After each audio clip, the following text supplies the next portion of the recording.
All right, it is episode 77 of the Zenspath 4-Button Podcast. I'm your host, Jeremy Powers, and if you're watching this on video, we're all awkwardly smiling to get that really good thumbnail. Awkwardly smiling with me is Rachel. Hello, I am she. I am she. The awkwardly just awkwardly smiling she. Yeah, I don't know why it doesn't have my audio thing coming up on the audio bit, but okay. I see it. I can see it. Yeah, good. I see it. It's just me. My computer is haunted. Mine's not showing up either. So sometimes it does that, sometimes it doesesn't. But who is this other mysterious voice / person you're seeing on the screen? Once again, video version. Go see us at youtube.com/Zenspath com. Caleb. Hello. Hi. How are you? I'm normal. He's on time, kind of. He's on time. Sort of. Listen, Sundays are busy for me. And listen, every day is Rachel busy for you, apparently. Man, when you have kids, you're just going to stop doing anything. Yeah, probably. Everything will be out of your reach. Yep. You're gonna have to learn the time. Really, bear down on the time management. That kid's going to be crying, and he's going to be like, "I ain't got time for this. There's other things I got to do." I gotta play Metroid. I do. I have to play Metroid. I still haven't. I gotta go back and actually gotta play that since it's a year anniversary. I gotta go back and play that again. Lord. Oh my god. Since that's the only Metroid game that we'll ever get for another 50 years, I'm assuming. Probably. I'm going to go a little bit out of order this week. I'm going to actually start us off with what we've been doing. And then I'll go into you guys. But big news is I get to not talk about a game that I'm playing because I'm actually under an NDA. Wow. Yeah. Wow. It's kind of cool. That's all he can say. That's all he can say. That's all I can say. Like, hopefully by next episode, I think I can say what I'm doing. But until then, I kind of, can't. So, yeah, it's kind of fun. So if he accidentally says anything, live footage of Jeremy actually being murdered and silenced on camera will commence. Well, it's more like one of those giant shepherd's crooks will appear off of the side of the screen, and it'll just hook around his neck and pull him away. They're gonna Muppet show me. They're gonna Muppet show you. If I'm gonna die, I'm gonna get Muppet Show. That's okay with me. or you could just continue to spam the sound effect button that you were telling me about. Oh, this one? Just to see if I just want to see how that sounds in the show. We have a drum effect. It's there as part of Zencaster. I can add other. We'll pick it up.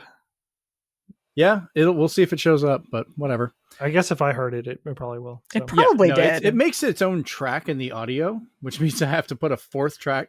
I'm only doing more work for myself here. What am I doing to myself? Anyways, who knows, man? Who knows? I finally started Nier Automata on the Nintendo Switch. Jeremy, my oldest son, bought me a copy of it. It's actually really fun. I was playing it a lot until I had to put it aside for a little bit because of no talkie game. But once everything is done with this one and I can go back to it, I think I'll actually continue. I'm enjoying it.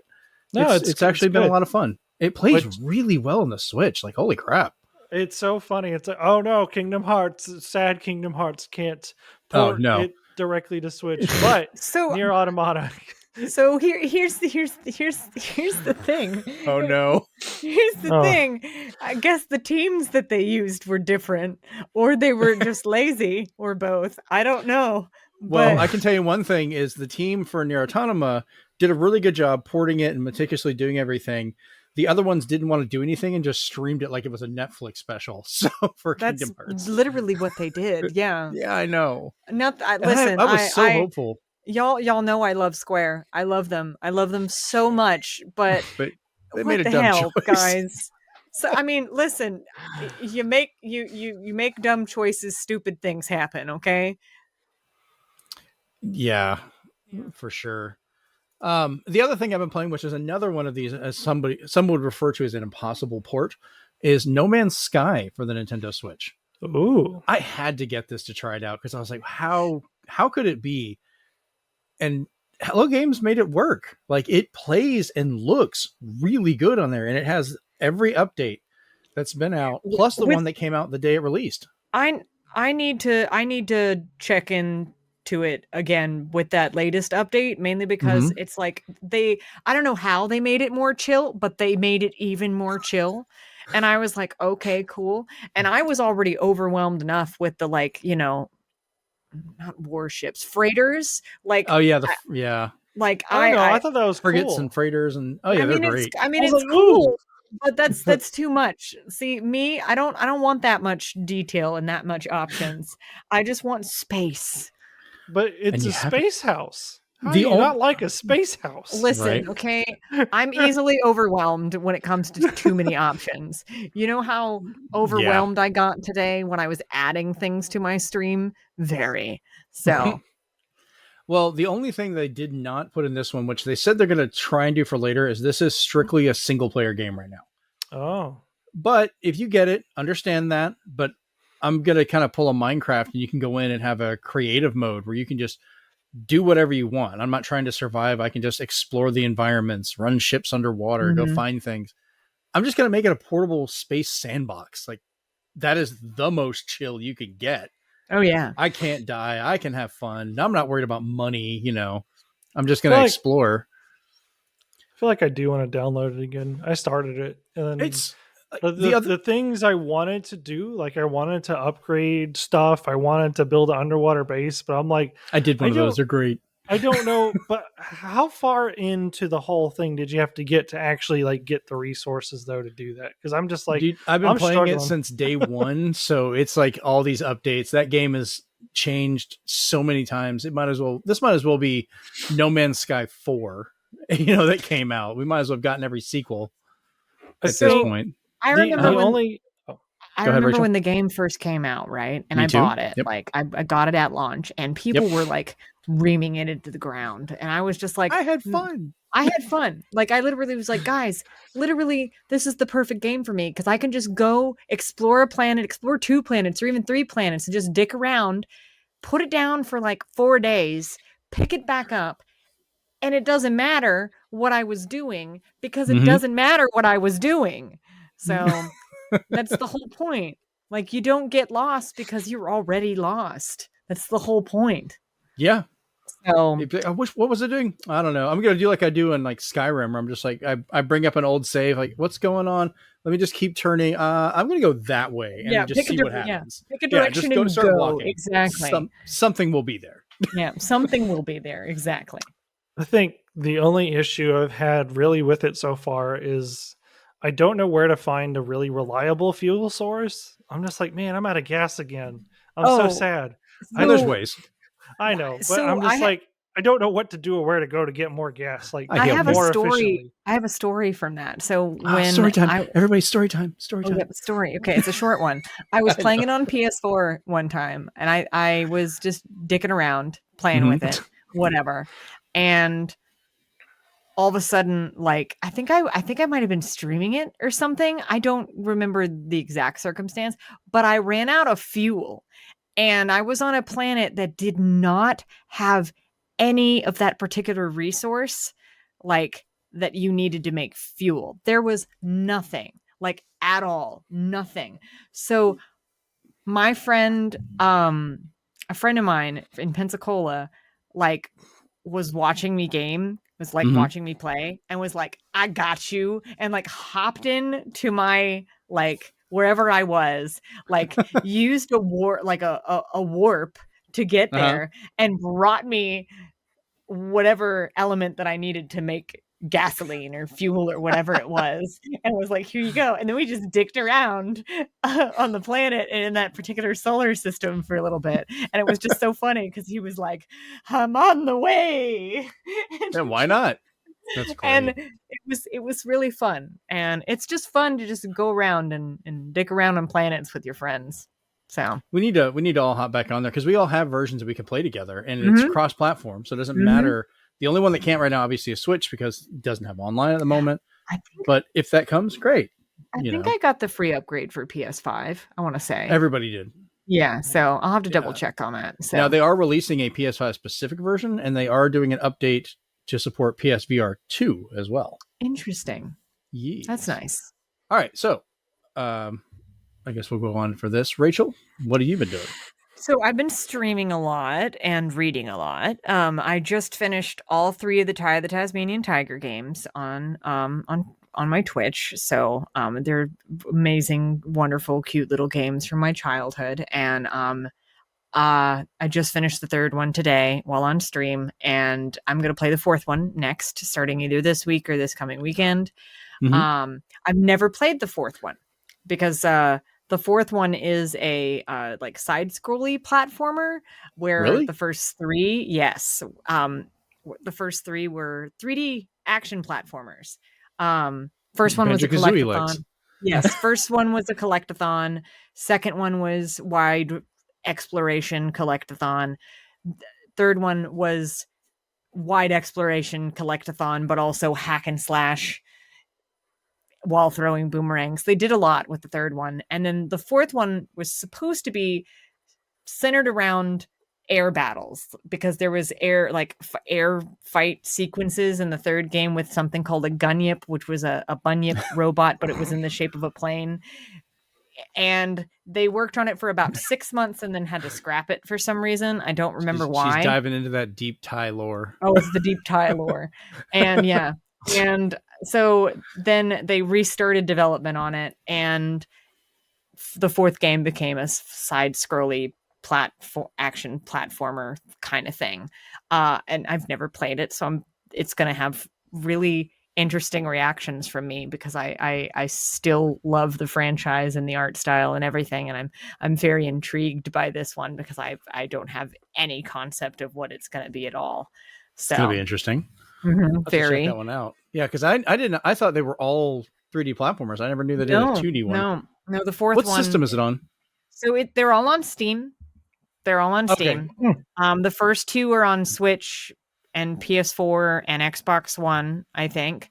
I don't know when they're going to remaster the 3rd one. I'm assuming they'll have an eventual Kickstarter for it once all of the other like backer rewards from the 2nd one are done. I meant their originals because I remember I think Ty was on PS2 and Xbox. I believe, the original. and GameCube. Oh, okay. Yeah, so I'm trying to figure out their time period. Right. The first 3 are on GameCube and PS2 and I think original Xbox. The 4th one was only on Steam, I think. Oh, okay. Yeah. So, but it was years and years later. Like I'll have to look up when it actually came out. But that explains the changing of the style. That's what I was curious about. Like, that's cool. Because I think they intended here. I think they intended Thai for Gunyip because that was its title before it just became Ty the Tasmanian Tiger 4. I think they intended for it to be on PS3, 360, and that kind of stuff. Right. But it didn't happen. And I don't know the exact circumstances why. But I'm hoping Go ahead. Oh, I was gonna say I'm really surprised, especially as a 2D platformer, if it was during that time, if it wasn't a Wii title. Like it kind of felt like it would have been a Wii game, you know? Maybe. I don't I'm just curious. I don't know. That's a Chrome Studios question. Right. But I love the franchise so much, so I hope that the 3rd game, when they do the eventual Kickstarter, even though I already own it on Steam, I hope that I'll probably end up doing it, and I hope it does well. And they are putting Thai 4, the side-scrolling one, onto Switch. Like they've announced that they're porting it to Switch. So whether that happens before 3 or after, I don't know. But I hope it does well because I think it would mean us eventually getting another 3D Thai game, which is what I want. So yeah, they're fun games if you haven't played them. They're just fun. They're full of Australian slang and references from Australian media that some of them I get, some of them I don't. But yeah. But speaking of stream stuff, I've added a lot of stuff to my stream today. Like I added this little pixel pet thing that you can interact with channel points and bits and stuff like that, which is really cute. And mine's interesting. Caleb is testing that right now with a pet on the real show. Pet. Yeah, look at her. It's with pets that it wants. So cute. She wants attention right it's now. It's so adorable. The eyes are just yes, pet me. But the always wants attention. The little pixel pet thing's name is Spooks. It's a ghost. So nice. Which is totally me. And then I also did some follower emotes, just using some text art and stuff like that I was able to finagle. And then I added some like little ghost emoji things for like actual like sub emotes, which was cool. Ideally, once I, get things really up and running, I'll have, matchy custom everything, but it'll be a little bit before that happens. So that's cool. But it'll be cool to see. Hey, I'm progressing. My next step is to finally get my bot up and running, which gives me anxiety every time I try. So haven't done that yet. But other than that, I've just been reading a lot. I've started rereading a series from my childhood, which is the Gregor the Overlander books. The author is the same lady who wrote like Mockingjay and The Hunger Games. Oh, okay. And stuff like that. So never heard of that one. Yeah, no, I like them better than the Hunger Games books. Like, I don't like the Hunger Games at all. So, but the Gregor the Overlander books are great. Just very quick description. It's about this kid whose little sister gets kidnapped / falls through this like hole in their wall behind their dryer, and they discover this hidden underground land, and there's people that ride bats and giant talking rats. It's wild. And he's called Gregor the Overlander because he's from the overland, the world above. Well, they are underlanders. They live underground. So that's cool. And then I'm still reading this book called Between, which is very long and it's got a lot of things in it. It's it's like urban fantasy kind of, but not really. So, but that's what I'm doing. Nice. All right. Well, Caleb, do you want to go next? What you've been doing? Your cat is like really vying for attention. It's adorable. I don't know why she gets like this. Yeah. So, like seriously, like anytime I try to do any podcast, this is so if anyone's listening and you hear that bouncing noise, that's the cat rubbing its face against the microphone stand. It just wants some love. So it does go through. I would pick up the cat and love on the cat. Come here. It just entices the cat, but you also love the cat. And she runs away. Look at what was it? Touch me with your eyes. No one else is going to see me. Or pet me with your eyes. Go ahead, Caleb. Sorry. Oh look, now she has a dog. I keep my room pet free. Well, if I'm in the living room, so I don't get that luxury. So for the other podcast I do, which is Content Breaker, that's the one. I was like, please tell me you're not going to forget the name. No, it left my brain. Forget the name. Where can we find Content Breaker at? Anywhere, I think, besides Google Podcasts, but anywhere podcasts are streamed or anything like that, and on YouTube, just look up Content Breaker, and then you'll see little CB or little Content Breaker logo, and that's us. And we talk about anything. Rachel make that logo as well? No, actually, no, we made it. Oh, okay. She was waving the hand, so I wasn't sure if she's trying to get attention or something. No, I was trying to like stop my dog from sticking her nose in my ear. Well, you made the artwork for our show, so I didn't know if that's you were just like, Caleb, hello. No, me. No, not this show. Okay, I haven't done art in a little bit, so. Oh, we'll have to get you on some of ours then. But we like to talk about anything kind of animation related or something animation adjacent. So about 2 weeks ago, we did like Martin Mystery, which was the show that the studio who made Totally Spies. This was like their first show. It's okay. It's very okay. It's just, if you're bored, it's fine. And then I had to binge not the entirety, but season 2 of Fate the Winx Saga, which made me sad because it's terrible. It's awful. And the one redeeming thing about that show was the main character, Bloom, wore a really cool jacket, which barely showed up in this season. And I was very sad and disappointed. And I said, there's nothing redeemable about this now. And then I've also been trying to play Overwatch 2, which it's very Overwatch. If you didn't like Overwatch before, this probably won't change anything. Still like, all right, team, let's do this. And all the damage dealers are just running out in the open where all right, cool, great, good game. 10 out of 10. Always get the best teammates. All right. Yeah, I need to eventually finally give in and try that just to see what happens with it. But I haven't been super excited for it. Like, it's just kind of been Yeah, if you like Overwatch, it's still a fun time. I did. For the most part. I even bought it a few times, and they decided, hey, we're going to shut down your versions. So sorry. No, that's awful. Yeah. And well, I'm waiting to find out your purchases are supposed to carry over, but they've had problems with that, so I've been waiting.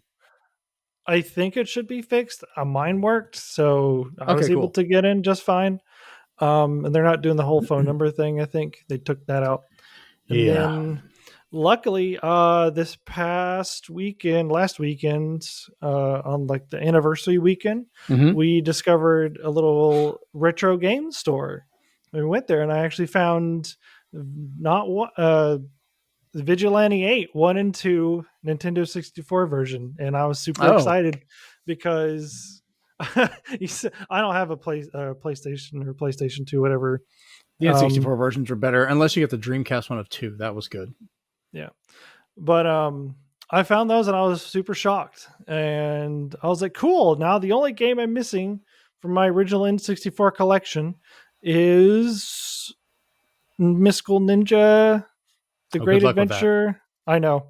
I know. I found the original Mystical Ninja on the N64. I just need its sequel or spin-off version, whatever it's called, the side-scrolling one. Yeah, it's going to cost you. I can tell you that right now. I know. I was hoping maybe you would have 10 extra copies lying around. But no, I don't have one copy of that one. I've been trying. Yeah. If it was 10... I hate to break it to you, it's the one that's missing for how many I have. I got, 0. Oof. But yeah, that's it. That's all. All right. Well, we'll go ahead and have a little bit of music to go in. What's that? I'm just messing with the buttons on this thing. This is like the intro music that Zencaster has. Yeah, I'm not going to use that anymore, but I just wanted to do it once. I've already made the track for the drums, so let's just play with it. But I can load my own sound effects, so we can come up with stupid things. I gotta know. What? Where did you watch Martin Mystery? Because I've been wanting to watch that for like ever. Because I'm a huge Totally Spies fan. So it's all on YouTube. Just literally type in Martin Mystery on YouTube, and there's like 2 different playlists that have season 1, 2, and 3. Great, amazing. Yep. It's all so easy. I'm just like, wow, it was that easy. Crazy. It's really weird how they've like gotten all seasons of Totally Spies on 5 different streaming platforms now, free to watch completely. But they can't do that with Martin Mystery. So they've also done the same with Code Lyoko. So yeah. Oh wow, I've heard that in a while. I still hear the theme song in my brain whenever I say that. Whenever.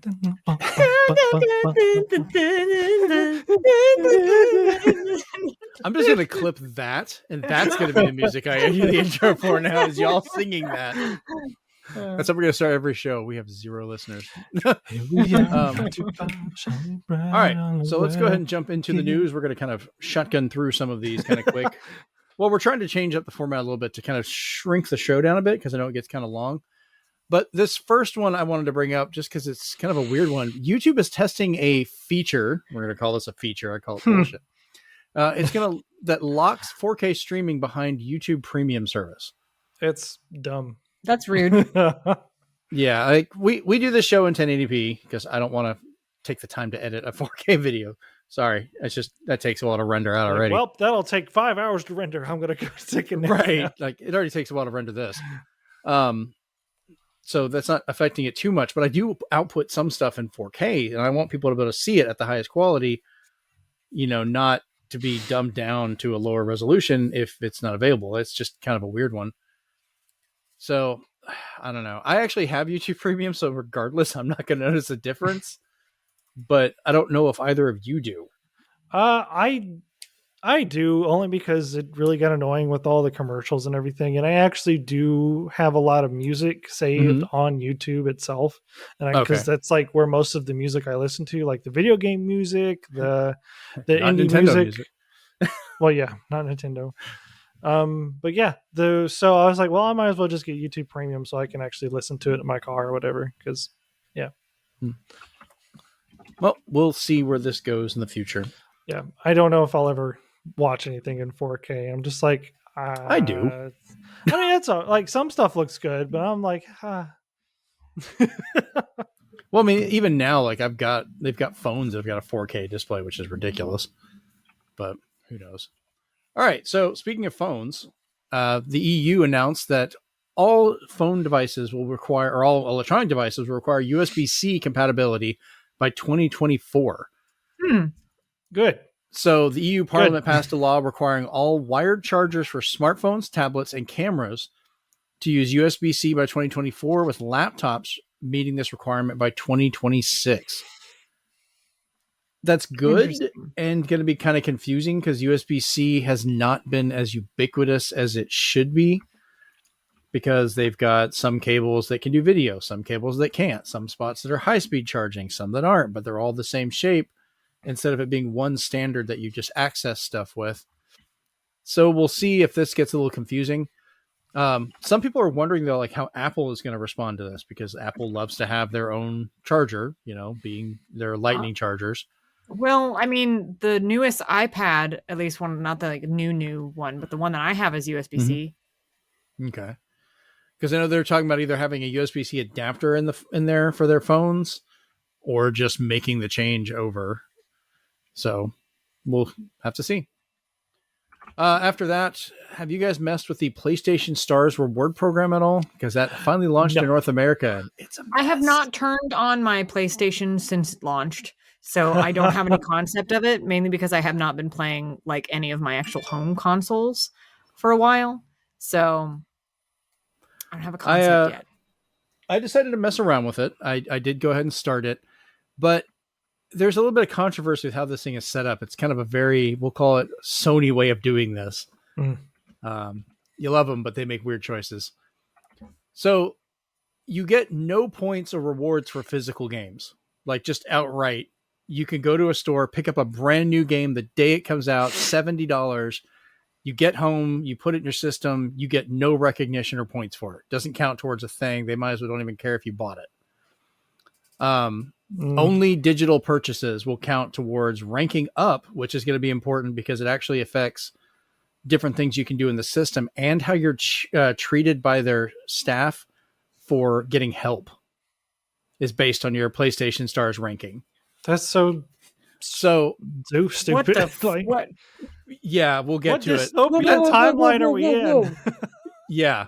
I almost dropped an F-bomb. That's how confused I am. We get one. You could have done it. No. But you've said dick 4 times already. Listen, that's not a wordy. That's just Richard, people. It's just Richard. So, all right. So that's already one strike against it. Like they couldn't even do like Nintendo did and put a code in there or something. So you have to buy digital games in order for this to count. But even that is more complicated. Say I go, you know what? I love both of you. I'm going to give you $100 of PlayStation points I bought at GameStop. None of those points will work for those games. You could go take that, turn around, buy a brand new game the day it comes out. You get nothing for it.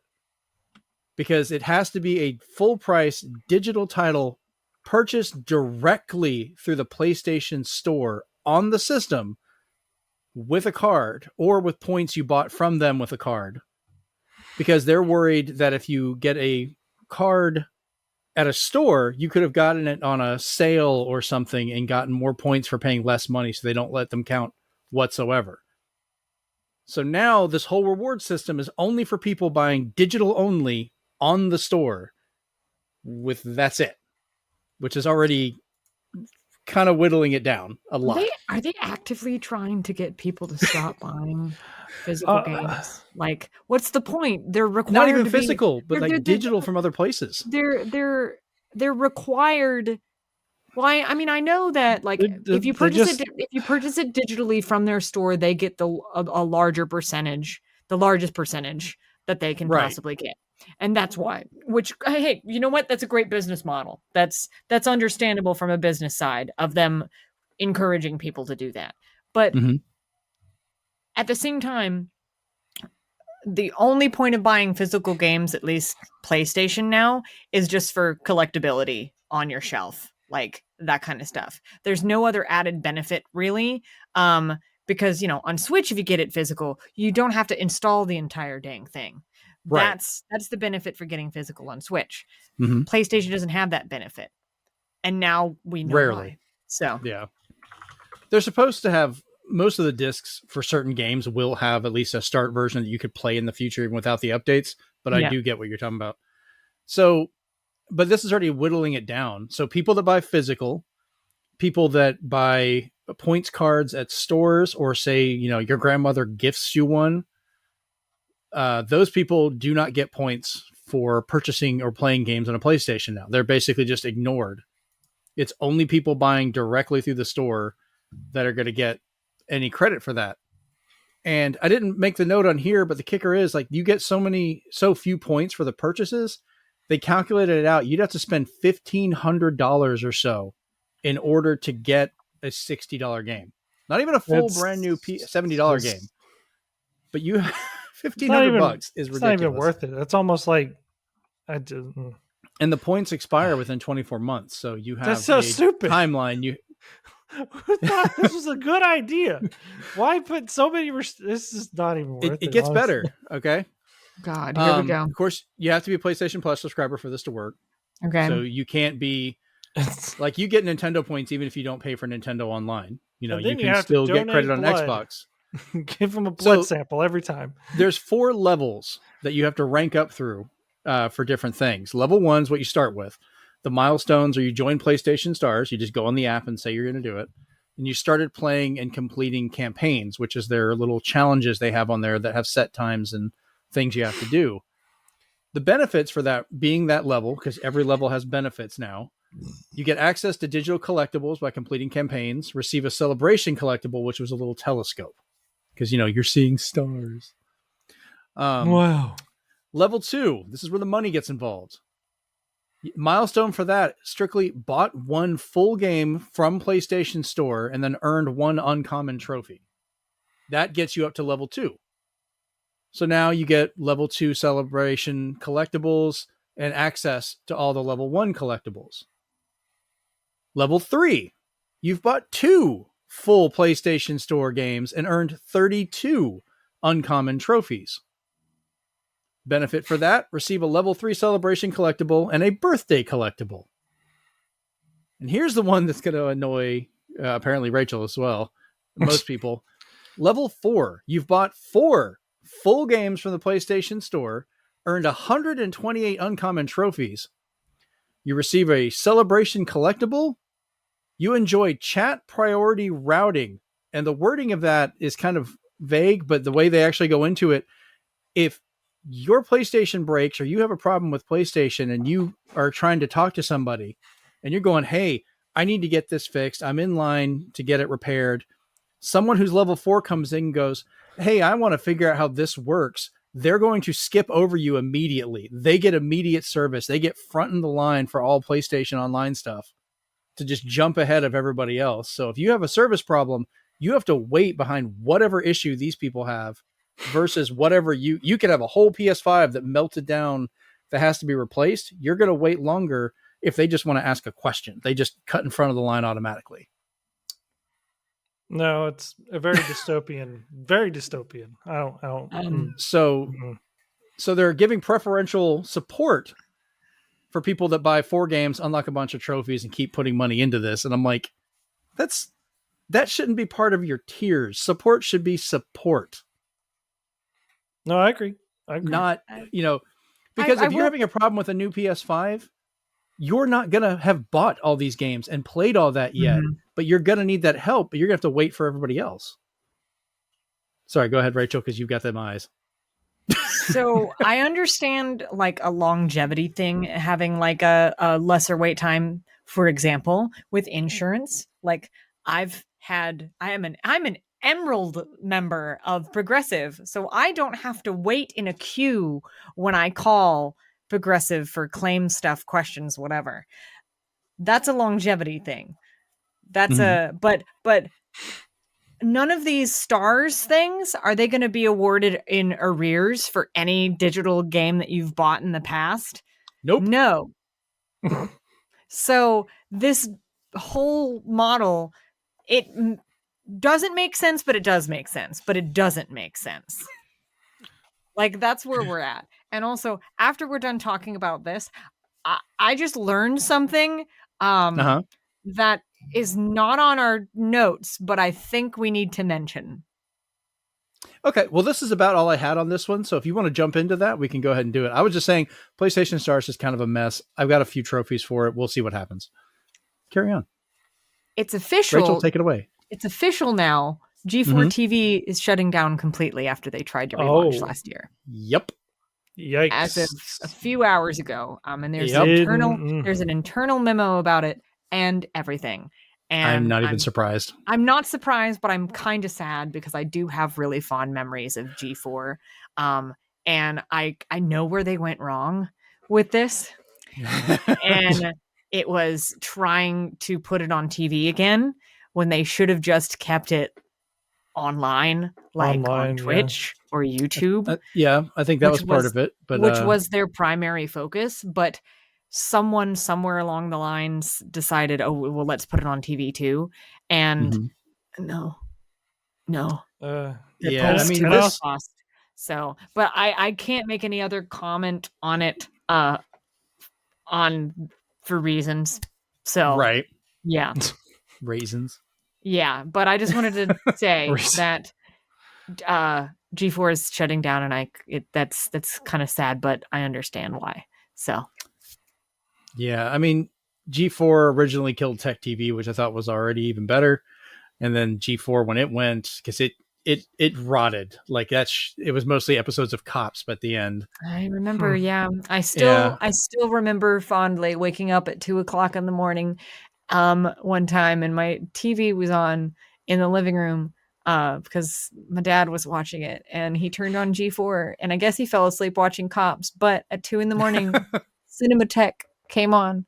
I remember Cinematech. Cinematech was great, and I remember it was the Adventures of Bob and Steve, the Splinter Cells, and nobody else remembers this but me. Oh, I do remember that.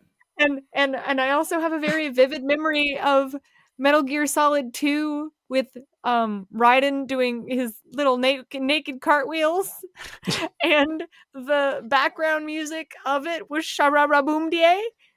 Oh wow! Oh, Cinematech.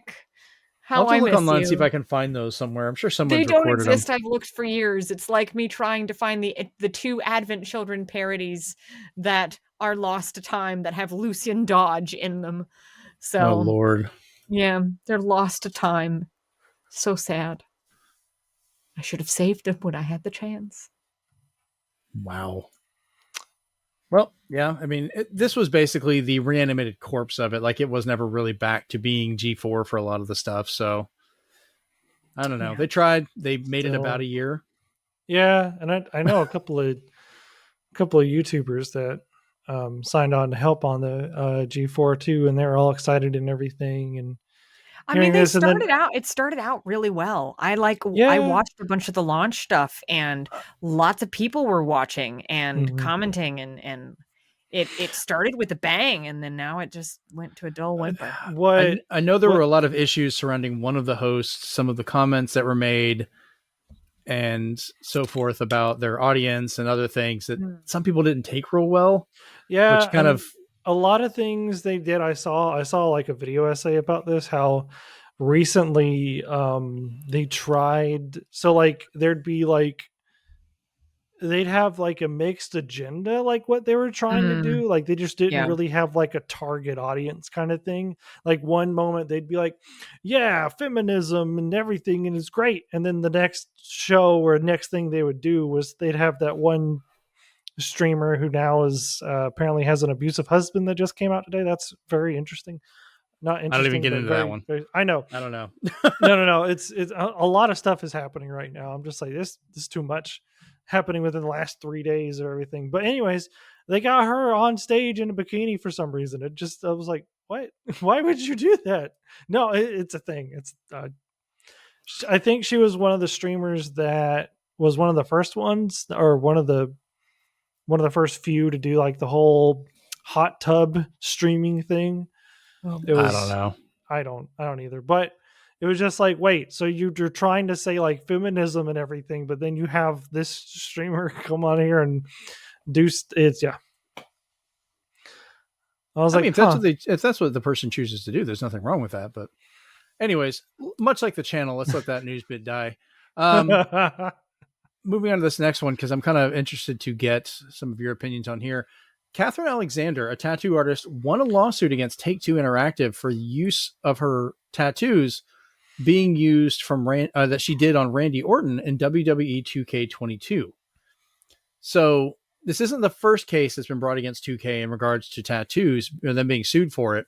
LeBron James and Kobe Bryant tattoos that were done, they were sued for, and actually they had won those. And then THQ was sued back in 2012 for MMA fighter Carlos Condit's tattoos in UFC Undisputed 3. Warner Brothers was sued over the use of Mike Tyson's facial tattoo being reproduced in Hangover 2, stuff like that. But what this brings up, what I want to talk to you guys about, is the idea of copyright, which we understand how copyright works. You create a piece of art regardless of the medium that's your art, how it's represented and stuff like that. But some people kind of have trouble understanding that, because it doesn't matter if it's on canvas, paper, or even apparently flesh on someone's body without buying the right to be able to do that.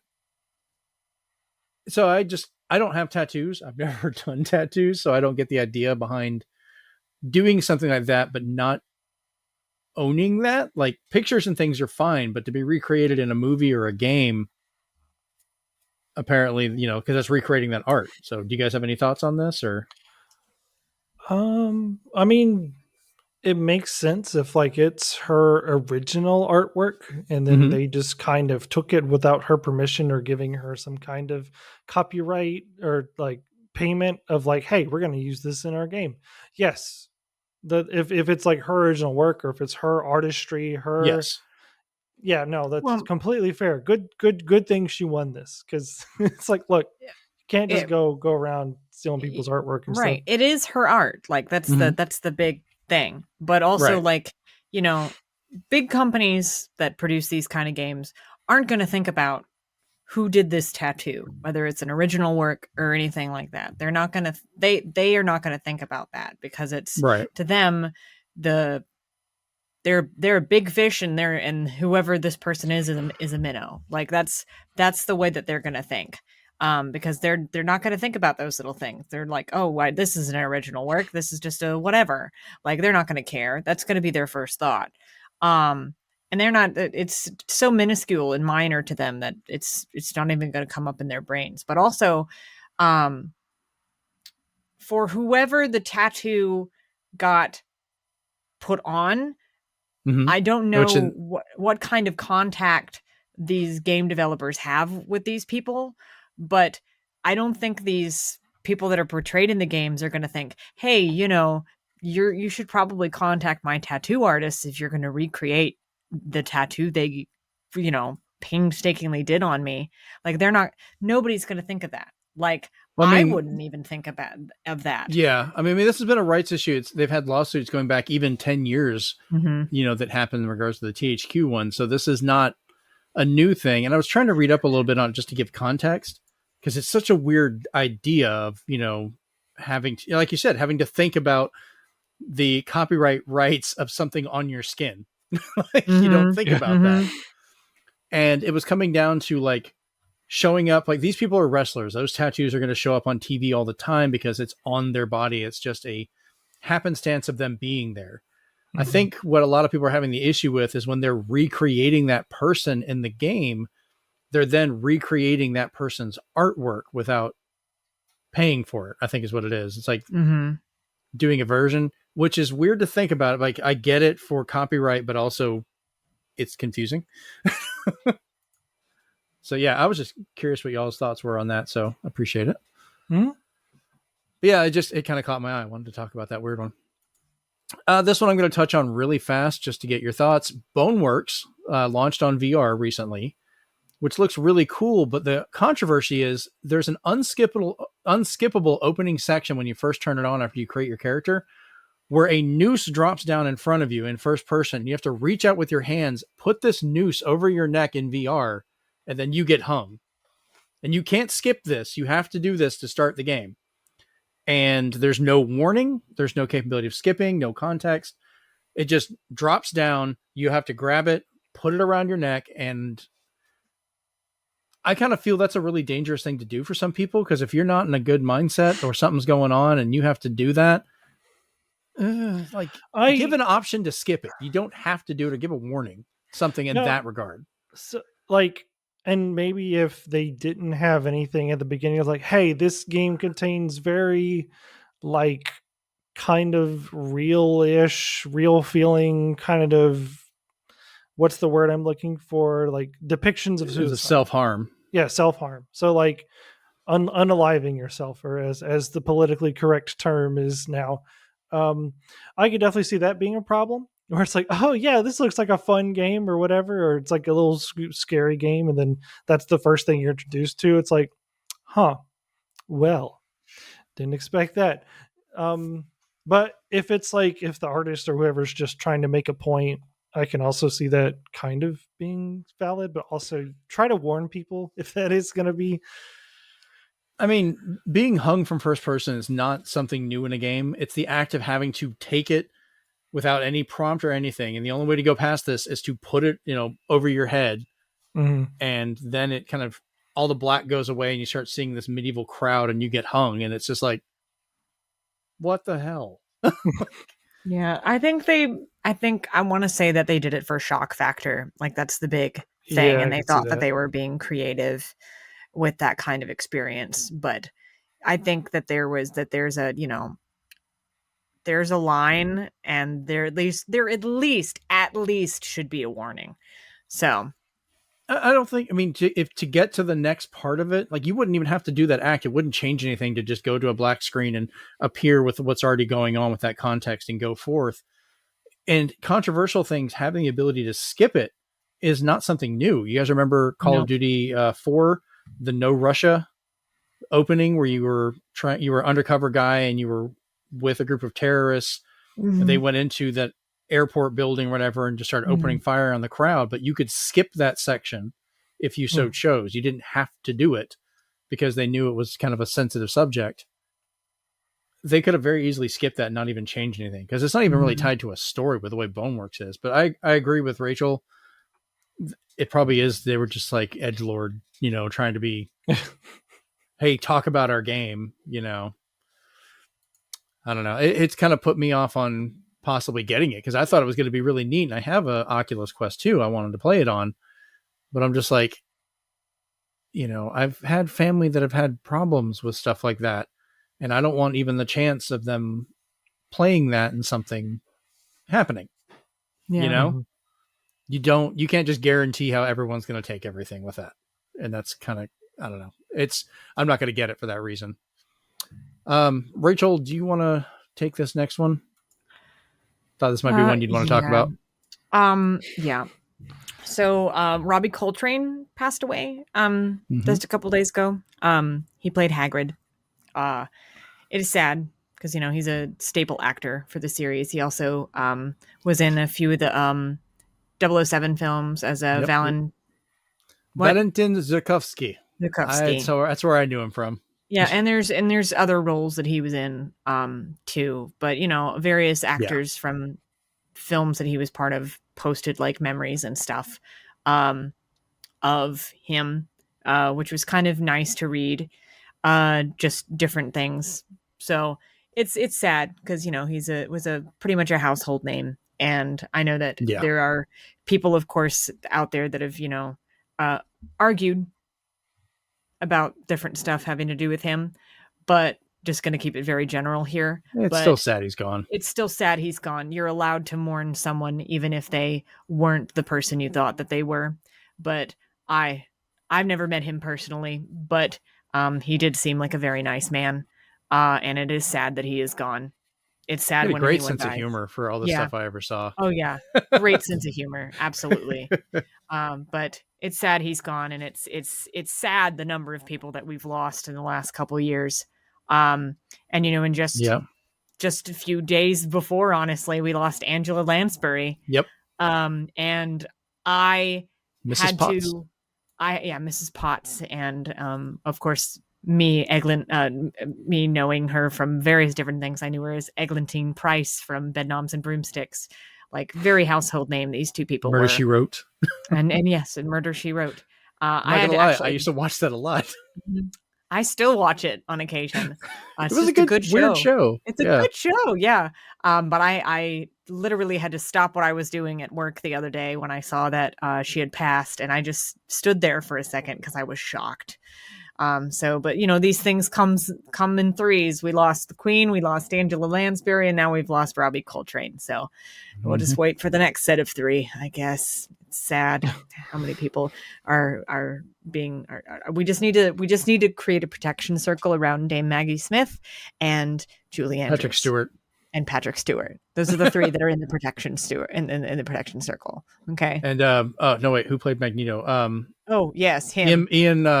Ian McKellen. Crap. Ian McKellen, thank you. Yep. Those four are in the protection circle. Ian McKellen, Dame Maggie Smith, Patrick Stewart, and Julie Andrews. They've been added to the protection circle. Leave them alone. Not this year. Not today. No touchy. Oh man. All right. Next up, NVIDIA. This is kind of weird.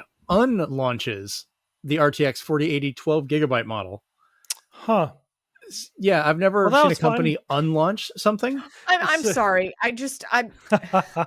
Didn't Micro Center have like a big launch thing that they did for this? Like I could have sworn I've seen advertisements for it on Instagram. Like they probably did. The 4080 16 gig came out. This was supposed to be a more affordable model that was $900 versus $1,500. So it was the only card in this family that was under $1,000. It's $600 less. That you'd be saving enough to buy like a PS5 or a Series X if you wanted. Very to still true, get some but games. I can't even fathom that spending that amount of money on $1,600. Have you seen how big these cards are? They are literally almost the size of a Series S. A freaking console. As big as this Cheez-Its box. No, Rachel, you'll understand. You'll understand this. They're almost as tall as a PS5. Yeah, a graphics card almost as tall as a PS5. I'm sorry. How do you fit that in a PC tower exactly? What would you even play on it? What kind of Tetris are they playing? I don't know. Like, how does that stay up on one card thing without bending and falling down? I don't know. Maybe they have to come up with a whole new setup where it's vertically mounted instead of horizontally. Someone pointed out part of the support when you put it in. Whenever it mounts to the back, you put those screws in, and that is a metal ridge, and that's what holds up the support. But it's still like, that's a lot of space. I'm sorry. I'm going to repeat myself. What kind of Tetris are they playing? It's going to be so graphically powerful and advanced. It literally, the graphics you play, it just looks like the real world. No. And then you're sad. The fan goes so fast that it levitates. So there's two things about this. It was set to launch next month for this particular version of the model, but NVIDIA stated that the card is, and while the card is fantastic, air quotes, it's also too confusing to have more than one model of the 4080 available, because, 4080 12 gig and then 4080 16 gig apparently is really confusing to people. Okay. Which one of their shareholders said that sentence to them? And I don't know, but I guarantee you it was a shareholder or probably some rando on the board. Some are wondering if because there was apparently it did run a good bit slower than the 16 gig model. They're wondering if it's going to be rebranded as the 4070 model, like their lower step. I wouldn't be surprised. Now there was supposed to be a 40 like 90 Ti, like their high end, that was catching power supplies on fire. So they had to cancel it because it was pulling too much power. Because these things are just hogs for electricity. It's like running an air conditioner while you play your games. This is how much power they take up. It's nuts. So I don't know. All right, moving on to other things that confuse us for weird reasons for cost and design. Meta Connect 2022. We're just going to touch some highlights because some of this is kind of funny. Iron Man VR is coming to the Quest on November 3rd, which I was happy about this because I have this on PlayStation 4 VR, and it was a lot of fun. Like, it was kind of janky to play with the Move controllers because, no analog sticks and they're, colorful balls that you swing around. But the game was fun. So I'm going to pick this up. Like, I'm like, cool. I get to play this on my Quest, not be tethered to something and, crash into a wall thinking I'm Iron Man. I'm in. After that, they announced Among Us VR is releasing November 10th for $10. And I'm also going to get this because you play as the view of the people from Among Us, little aliens, as you're running around the ship trying to do stuff and killing other people. So now you have actual line of sight to not, to hide and not see things. That's going to make this really interesting. This surprised me. xCloud Gaming from Microsoft is coming to the Oculus Quest, or Meta Connect, or Meta Quest, whatever the hell they call it now. So you can you can do Xbox Cloud Gaming to play Xbox games and PC games on it, like as a 2D screen inside the headset. All right, I guess if you really want to, that's interesting. It's going to make Forza really weird if you go into first-person camera. Like, you're going to get so sick. They announced Camouflage, which I love how that's spelled. Camouflaj. They spelled it almost phonetically. Yeah. Camouflage, Twisted Pixel, and Armature are all merging and being purchased by Oculus Studios. So Camouflage made the Iron Man VR title, which now makes sense why the game is coming to Quest. They kind of made it. Twisted Pixel made classics like The Maw, Splosion Man, Comic Jumper, The Adventures of Captain Smiley, Missplosion, things like that. And then Armature is the developer of Resident Evil 4 VR port, which was phenomenal. Like, they did a great job on that. But here is the part that is oddly shaped and super expensive. The MetaQuest Pro was announced for, drumroll please, $1,500. So you can get a graphics card or a new VR headset for the same price. Boy. Choose your character. Good Lord. Crippling debt or crippling debt. Crippling debt. Those are the two options. They just have different skins. The only reason I would argue for the MetaQuest being the better purchase, at least after $1,500, you can do something with it by itself. The graphics card, $1,500, you're just looking at it because you haven't bought anything else to put it in. That's my only argument. Goodness. It's compatible with all previous Oculus or Meta. Sorry, I keep calling it Oculus. MetaQuest and MetaQuest 2 games and applications and things. It has the new controller has a stylus on the bottom, so you can hold it like a pen and draw in real time with it on stuff, which is kind of cool. It's meant for people to do work together or create art or other things outside of just gameplay, but that cost is going to be ridiculous on that. But it also has a full real-time color video pass-through, so it can do augmented reality. So you can see your keyboard, you can see what's going on around you and interact with things or map it out safely. So you can be actually typing and all that stuff with it, which is more work-related functions. And then the inward-facing sensors can tell your facial expressions as well as your eye movement. So you can use that for the characters inside their little meta world they've made. So yeah, just kind of weird, but wanted to just bring that up. Any thoughts on this VR nightmarescape? VR has always been expensive and inaccessible to me, so I don't really have an opinion. Yeah, I'm on the same boat. I was like, it's cool. I haven't really invested in it, to be honest. Caleb, I'll have to bring my Quest 2 over so you can play it. I mean, this one, they made the Quest 2 more affordable at the time. I think it's like $400, which I know is still a lot, but being self-contained with everything and being able to play it by itself is at least reasonable. That's a decent price console, you know, to get access to it. And then you can plug this in with a cable to your computer and use it for PC, Steam VR and stuff like that. So you get kind of the best of both worlds. Mm-hmm. But $1,500, good Lord, that's a lot. Like, and you only get a couple hours of battery life out of this thing on this one. I guess it's mostly designed to be plugged in while you're working or whatever. Yeah. I don't know. I don't see this one going very far. So we'll see. Only time will tell. All right. And the last story I wanted us to talk about tonight, this is a fun one.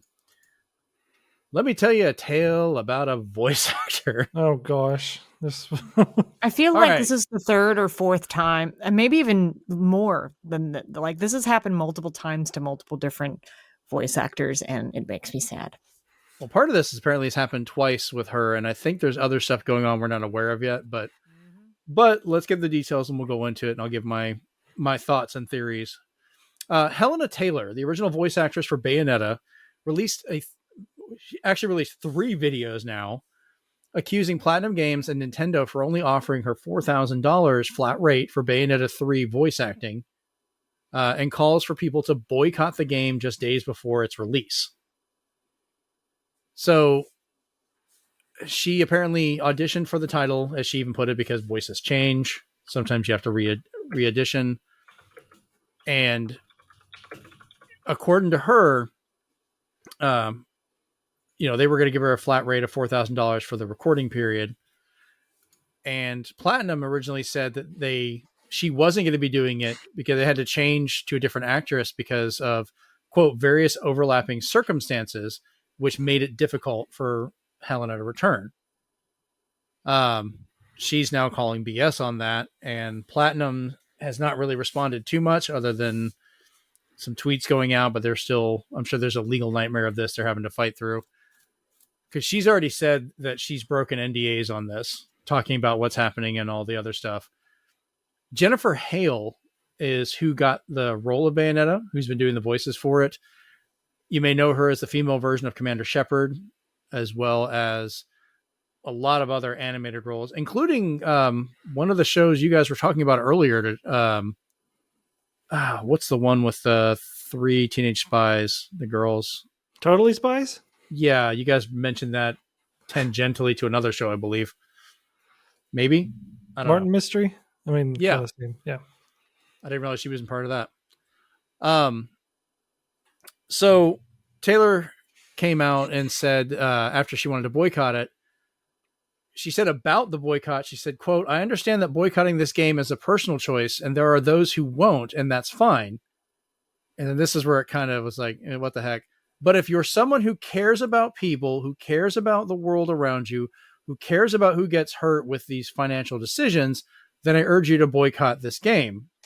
Which is kind of, to be straightforward, it's kind of a roundabout way of calling out, if you buy this game, you don't care about people. You don't, it's like, kind of, yeah. I didn't get a chance to put all the notes on here because there was a lot of stuff going on with it. Go ahead. There is something more going on here. Like, no, it's something deeper. There's something deeper, and I've read through the rest of your notes here, right? And I do want to. I'll let you finish, but there is something that I do want to bring up once we get to the rates part. So.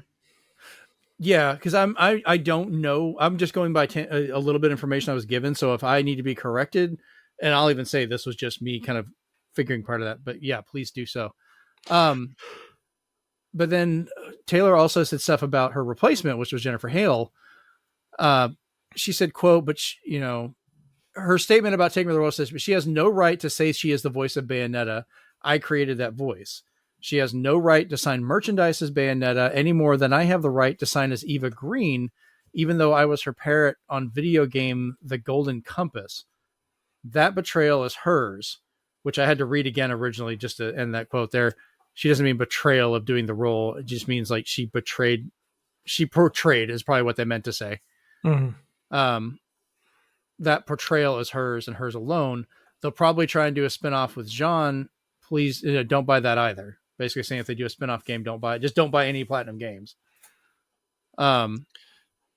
So the rate has been debated over by different voice actors who've popped in and out saying stuff as it would kind of fit the rate for the shorter time based on the amount of characters she had to do. And the given rates they were showing for what's offered even under union. Bayonetta 2 apparently was only 4 days of recording with 4 hour sessions each. So 4 hours a day for 4 days. That was all of her roles in Bayonetta 2 she had to do. So about 16 hours over 4 days. I only did general math, guessed maybe about $250 an hour. That's not counting tax or anything. So just take it as a raw number. And I wasn't even trying to prove a point. I'm just trying to do general math. No, I appreciate that because I was actually wondering myself. I was like, I feel like I need to know numbers. Like, what is Rachel, you said you had something else about this, so please, I'd love to hear. So correct I just me want to talk about like there's a difference in rates based on whether or not she got this like a 1-to-1 kind of like she just got this role, or if she's part of a union of some kind. If this is like if she's part of a union and this is something that's gone through whatever organizations that she's part of or guild, how there's SAG and all that kind of stuff, and they help with negotiating of what you're actually going to get paid and all that kind of stuff. There's a difference between like let's just call them freelance rates and union rates. Freelance rates are sometimes are higher than union rates, and sometimes union rates are higher. It all depends on where you are in the scheme of things. That's the basics. I know there are people out there that I know that are in the acting business that know a lot more than I do, but it is a harsh reality that voice actors do get paid less than actual screen actors. Right. Why? Because they're just lending their voice. They are putting in a lot of work. I'm not like, Oh yeah, no, it is a lot of. Are impressive as hell. It is a lot of work, and in some respects, it is harder because you're having to use your imagination to get that emotion through. You have to be some of people have to be watching the game, like actively going on, the cutscenes going on to be able to produce these voices. Sometimes, and also sometimes, this probably didn't happen with the Bayonetta series, but sometimes if you can, they put you in a recording booth with another actor that's in that scene and do it that way. And all of these different circumstances can affect what you're paid. Right. But if it is a shorter game, and the game itself does look like it's not like the games haven't been getting longer. They haven't been. Like, well, it's a hack and slash basically as a basic term. It's not like an RPG with tons of text. You're beating the crap out of stuff. Yeah, it's not. There's a lot to it, but at the same time, comparatively, there's not much to it. So in that light, the rate she was given, even though it was low, does kind of fit the length of the game. It does. Right. Is it sad? Yes. But it does match up. It would fit it fits. But I understand with her being the voice for so long, she feels, and I would agree with her on this sense, she should have been paid more because she's been there for so long. But I also think that they did this intentionally because something happened that they did not want her involved anymore. And I have a theory with this. Oh, sorry, go ahead. And this was their way of getting her out. And I think it's similar to the situation that happened with what you're going to bring up next, which is Helsing. So, well, that I found out when I was doing the research for it. She's had issues with this before, where she was replaced in a I've never seen it. It's called Hellsing Ultimate. I'm guessing I've only seen some Hellsing stuff. Yeah. But she called for a similar boycott on that because she was replaced in a role, which was never made clear if it was because she made a fuss about stuff is why she was replaced or the opposite of it. Either way, like it's something similar happened. So she had a history of already doing this. What I think happened, and this is purely speculation on my part, because I've had to work with contract work before. If you're required, like, I think she had a contract that stated that she got first refusal for the role. Yeah. And they may have made the decision that they wanted to recast for whatever reason. It could be they weren't working well together. It could be, you know, some of the other stuff she's doing may not have gone over well, or they just may have wanted to change the character. Companies do that. They want to recast. Look at Marvel. That's their right. It's their character. They did the first Iron Man movie, and then all of a sudden here's Don Cheadle. You know, they replaced Howard Thomas. And they just moved on and went from there. Like that was even more drastic, I think, than changing this. Yeah. At least the voices kind of sound the same. This is a whole nother dude. Yeah. There's they do not look alike. I mean, there's similar circumstances in another franchise. So yeah. So twice, but one of them was they had no control over it because a man died. Right. So yeah, that you can't do anything. No, you can't do anything about that. But I think in regards to that, if this is considered a lowball, they may have made that offer as a poison pill that she would reject it and then they could move on to recast, which people also pointed out. Jennifer Hale is not cheap. No, she is very well known. She is very much an advocate for a lot of this stuff. She's very well covered by union and a lot of that stuff. So it's not like Nintendo or Platinum, whoever is in charge of that part of it, saved money on that. Nope. I think it is very weird. That's what leads me to believe that this is a choice that they did. And it was either going to go out one way. They're going to put that poison pill offer out there, and either she's going to reject it and they can recast how they were originally wanting to, or she would accept it and they would just deal with it and save a lot of money. Not best for anybody, but companies, when we worked in contracting, if you were required to make a bid for the work for everybody, if you didn't want to do that work, you would purposely make a bad bid or be offered a bad bid if they didn't want your company doing that while you're working on other ones. Mm-hmm. So that would happen. Sometimes it's also an easier way to save face instead of just trying to fire somebody or going through all that legal issue. Yeah.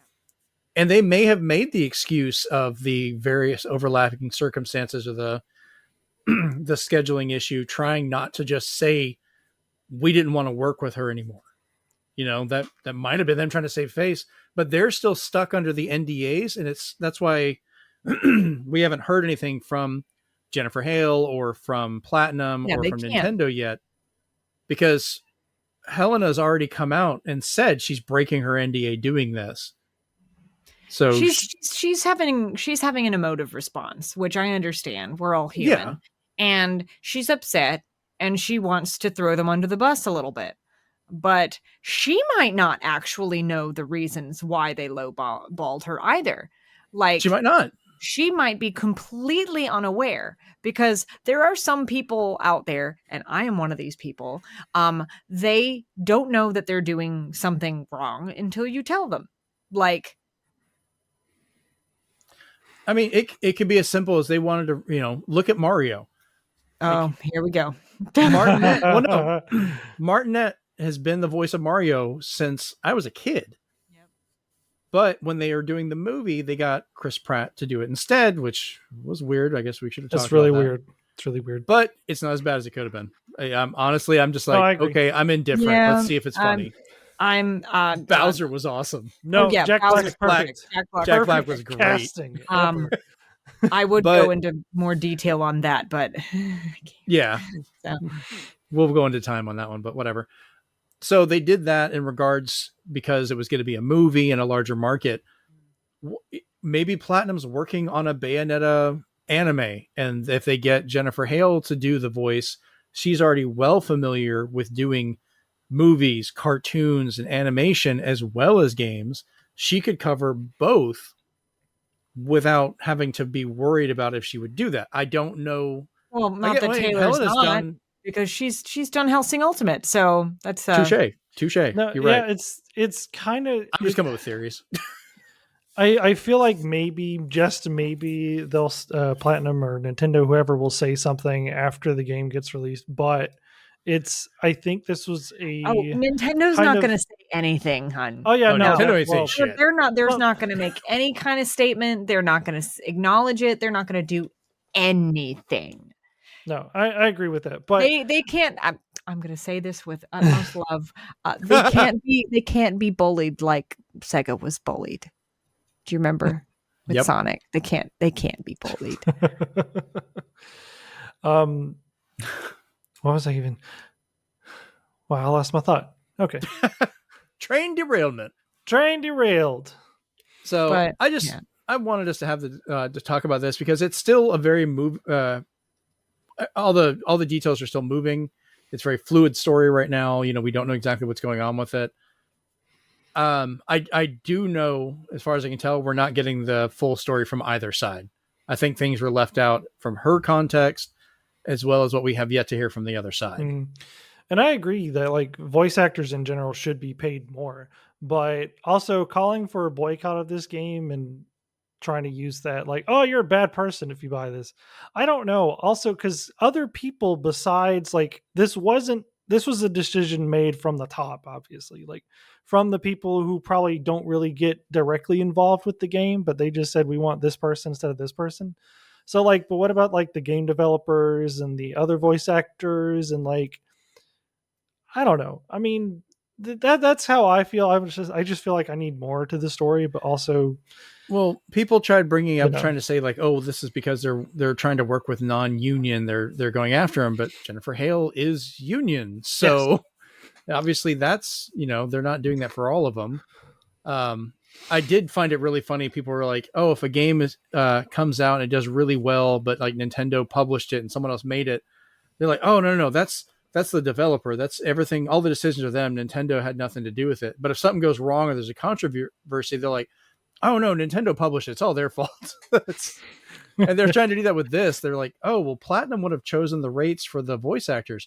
Yeah, but Nintendo's the publisher. They're the ones that paid them. It's like, yeah, but they didn't tell, at least as far as we know, tell Platinum how to spend that, how to do their own voice acting. So we don't know where that blame lies. Also, the Hideki, he briefly well, I mean, he briefly shut down his Twitter. It was gone for about 6 hours today. It's back now. I checked about an hour ago. But he's been known to just block people for responding to his tweets in English. So that's always been his thing. I'm not even surprised by that. I don't know what's wrong with that man, but there's something going on. Very angry. He's very angry. I think he's the most he's the angriest dev I have ever witnessed. I'll give you that. He's weird about that. Yeah, I'm sure we're gonna get blocked for just saying this.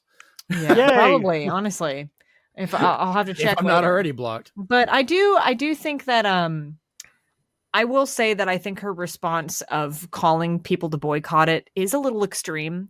I think any call to boycott any game can be seen as a little extreme. Just because it's just it's people's lives. People are going to buy what they want just to be happy. In this case, especially, it's, there are people's I played Bayonetta 1, I played Bayonetta 2, I've played all these games. I've been waiting for this game forever. I'm still going to buy it. That's what people say. Exactly. Yeah. Sorry. I'm still buying it. I already got it. I have the collector's edition coming with both the steel cases for the same 1 and 2, along with my steel case 3. It's literally coming out very soon. This is not. This is next not week, I think, isn't it? Yeah, this is not next Friday. Not this Friday, but the Friday after recording this. Yeah. Yeah, cool. This is not it's coming out in 6 months kind of thing. This is it's coming out in a couple weeks kind of thing. So I'm sorry, honey, it's a little late. Like, well, there's already people posting like their cancellations and all their stuff on their orders before any of this other stuff even came out. Just they immediately, as soon as she said it, they were like, "Oh, this is what's happening," and just went with it. And it seems kind of disingenuous for her reaction to that, for everybody working on it. Also, the way she called out Jennifer Hale about that. Like, how many times have actors been recast for different things, or voice actors redone for different things? People can still say, like, how many people have done Goku? Just the actual US Goku. Right. They, the first guy that did Goku can't just go out and be like, the other ones are not allowed to sign Goku or do any of that stuff because I started in the English one. That's ridiculous. They're not going to do that. You're both going to show up at Comic-Con and be there going like, voice actor for Goku from this date to this date. That's what they do. They could both show up and be like, she was the voice actress of Bayonetta. Jennifer Hill can also say she was the voice actress for Bayonetta. They are both legitimate to be able to do that. And I don't think she should, call her out like that. Like, she didn't do this to her. Somebody was going to take the job. She got it, So, I don't know. This whole thing's a mess. I think more is going to shake out from it. What I didn't add on here is she's also apparently been going kind of like right wing about some stuff politically, as well as like, during some of the videos, she's giving like religious quotes for this stuff and kind of going off into it. And they may have been just like, no. We don't know. We really don't know. Maybe she's not doing favors. That would actually kind of explain it a little bit. If she is like getting more religious and she doesn't want to say the F-bomb about 20 times per recording session or whatever, I could see that as being an issue. Maybe. I don't know. I could definitely see that being a legitimate, like, well, yeah, if you don't want to, if help us with our vision, we right. If you can't read the lines, anymore. Sorry. So, but also, like, yeah, the Bayonetta, like, what would? Sorry, it's Bayonetta, anyways. Okay. Did she do the voices for Smash Brothers? Probably. Or what if they just reused the lines that were already recorded? I know for some characters they had gone back and reused lines from previous stuff. Let's get Sakurai on the phone. We got to ask him, how did you guys get the voices for each character? We don't drag Sakurai into this. He is too pure. We leave that man alone. We leave him alone. He doesn't need to be involved. Kirby. He is that pure. The forever child. The man never ages. It's amazing. He looks younger now. All right. Well, I think he's less stressed now. That too. Maybe. That too. Probably a lot less stressed. Oh, man. All right. Well, I think we've kept the show at a fairly decent clip going tonight. So we'll go ahead and go around and tell everyone where we can find them on the internet. So, Rachel, you want to start us off? Where can we find you online? Sure. You can find me on twitch.tv/outrageous. That's OUTRACHEOUS. I stream 2 to 3 times a week, and I play classic, fun adventure platformers and RPGs. I play what I like. I'm a variety streamer. And of course, I think the next thing I'm playing is Ty the Tasmanian Tiger 4, and it'll be either this week or next weekend, whenever that is. But I post when I go live on my Twitter, which is at outrageous, which is OUT_RACHEOUS. But yeah, that's where you can find moi. All right. And Caleb, where can we find you on the internet? Look for Strangely Entertaining on Twitch and YouTube. Where on Twitch, I do try to stream Tuesdays, 9 p.m. Central Time. Trying to work out a new streaming schedule, and then you can find me on Twitter from those places as well. All right, and I've been your host, Jeremy Powers. You can find me over at Zenspath, ZENSPATH, over on Twitter, and then you can talk to us on the official Twitter account for the podcast at Zenspath POD, Zenspath Pod, all one word. You can find us on YouTube if you're listening to this over at youtube.com/ZenspathCom. just zenspath.com, but without the period. And then also, if you're watching this on YouTube and you want to listen to it, you can find it at zenspath.libsyn.com or on Apple Podcasts or wherever you get your podcasts at. And then hopefully I'll get back into streaming here sometime soon, but I don't even bother with the Twitch stuff right now until I get back into it. But that's been episode 77 of the Zenspath 4-Button Podcast, and we are out. Peace. Bye. Seriously, why the hell is Chris Pratt Mario?